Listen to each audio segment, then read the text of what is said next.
요즘 경제 뉴스 보면 다들 한숨부터 나오시죠? 원화 가치는 계속 떨어지고 있는데 이걸 두고 아주 기상천외한 주장이 나왔습니다. 바로 나라의 위상이 높아져서 환율이 오른다는 건데요. 지금부터 이 독특한 이론의 정체가 뭔지, 그 배경은 뭔지 한번 제대로 들여다보겠습니다. 네, 바로 이 문장입니다. 국격이 오르면 환율이 오른다. 이게 바로 오늘 우리가 파헤쳐볼 논란의 핵심인데요. 아니 보통 나라 경제가 튼튼하면 화폐 가치가 올라가야 정상 아닌가요? 상식과는 완전히 반대로 가는 이 주장, 대체 어디서 나오는 걸까요? 여러분은 어떻게 생각하세요? 이게 정말 남들이 못 본 걸 꿰뚫어 본 새로운 경제 통찰일까요? 아니면 그냥 힘든 현실을 외면하고 싶은 정치적인 바람이 만들어낸 이야기일까요?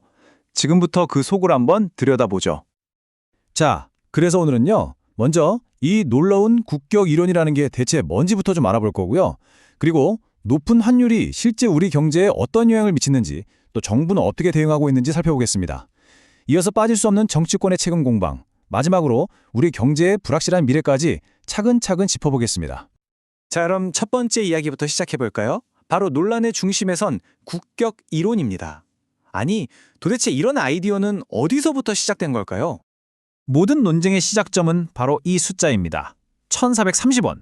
원달러 환율이 그야말로 천정부지로 솟구친 거죠. 보통 이 정도면 경제에 빨간불 껴졌다 이렇게 생각하잖아요. 그런데 바로 이 지점에서 아주 놀라운 해석이 등장합니다.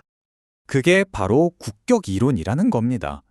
핵심은 원화 가치가 떨어지는 게 우리나라 경제가 나빠졌다는 신호가 아니라 오히려 우리나라의 위상이 높아졌다는 증거라는 거예요.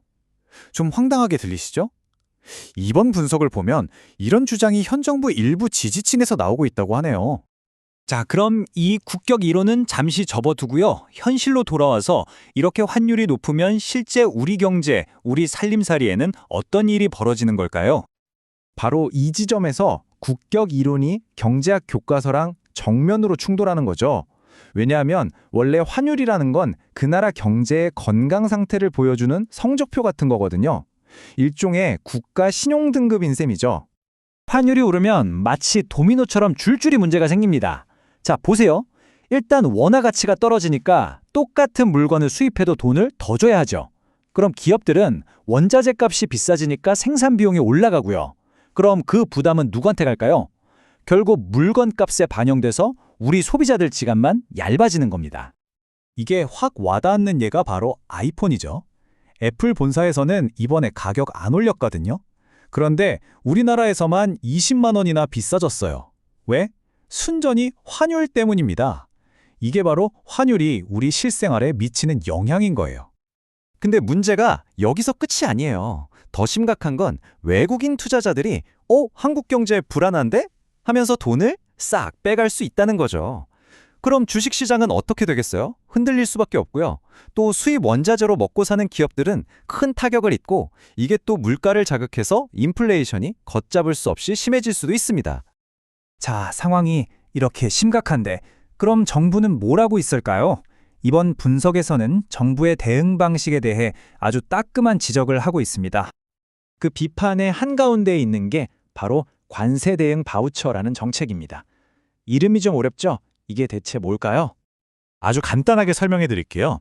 기업들이 해외에서 관세 폭탄을 맞아서 손해를 보잖아요. 그 손해를 바로 우리 주머니에서 나온 세금으로 메꿔주는 겁니다. 중요한 건 액수입니다. 자그마치 3조 4천억 원. 이미 이만큼의 세금이 여기에 들어갔다고 해요. 아니 이렇게 어마어마한 돈을 쏟아붓고 있는데 이게 과연 맞는 방법인지, 효과는 있는 건지 당연히 물음표가 따라붙을 수밖에 없겠죠. 자, 경제가 어려워지면 항상 따라오는 게 있죠. 바로 내 탓이여 하는 정치권의 책임 공방입니다. 지금도 아주 뜨겁게 불붙고 있습니다. 이번 분석을 보면 현 정부를 지지하는 쪽에서는 문제의 원인을 자꾸 밖에서 찾으려는 경향이 보인다고 해요. 예를 들면 트럼프 탓, 언론 탓, 아니면 야당 탓 이런 식으로 말이죠. 그런데 바로 여기서 그 유명한 내로남불 논란이 터져 나오는 겁니다. 자, 비교해보세요. 과거에 환율이 1,400원 찍었을 때 지금의 야당은 뭐라고 했나요? 정부가 환율 관리도 못한다, 경제 위기다 하면서 엄청나게 비난했거든요. 그런데 지금은 어때요? 환율이 1,430원을 넘었는데도 조용하거나 심지어 국격 이론 같은 이야기를 하고 있다는 거죠. 이게 바로 비판의 핵심입니다. 그때는 이렇게 외쳤습니다. 환율 이대로 둘 겁니까? 모든 수단을 동원해서 해결해야 합니다. 어떠세요? 지금 상황과 비교해보면 정말 입장이 180도 달라졌다는 걸 느낄 수 있죠? 자, 이제 마지막으로 눈을 밖으로 돌려보겠습니다. 사실 우리 내부 문제만으로도 힘든데 밖에서 불어오는 바람도 정말 만만치가 않습니다. 첫 번째 먹구름은 미국에서 몰려오고 있습니다. 미국의 무역 압박이 점점 거세지고 있는데요. 이게 자동차에서 끝나지 않을 거라는 전망이 나오고 있어요. 우리나라의 진짜 핵심 산업, 바로 반도체와 전자제품까지 관세 폭탄의 타겟이 될 수 있다는 겁니다. 정말 신박한 문제죠. 엎친 데 덮친 격으로 유럽에서도 문제가 터졌습니다. 유럽연합이 한국산 철강 수입량을 반토막 내겠다고 선언했어요. 거기다 50%라는 어마어마한 관세까지 매기겠다고 하니 이건 뭐 사실상 수출길을 막아버리겠다는 거나 다름없습니다. 자, 그럼 정리를 해볼까요? 한쪽에서는 미국이, 다른 쪽에서는 유럽이 우리를 압박하고 있습니다. 이런 상황에서 관세 바우처처럼 세금으로 기업 손해를 막아주는 방식, 이게 과연 언제까지 버틸 수 있는 해결책일까요? 밑 빠진 독에 물 붓기가 되는 건 아닐까요? 그래서 오늘 이야기는 우리에게 이런 질문을 던집니다. 환율이라는 경제 문제가 정치 싸움의 도구가 될 때 그로 인한 모든 피해와 대가는 결국 누가 치르게 되는 걸까요? 바로 우리 자신 아닐까요? 한번 깊게 생각해 봐야 할 문제입니다. 영상이 도움이 되셨다면 구독과 좋아요 부탁드립니다.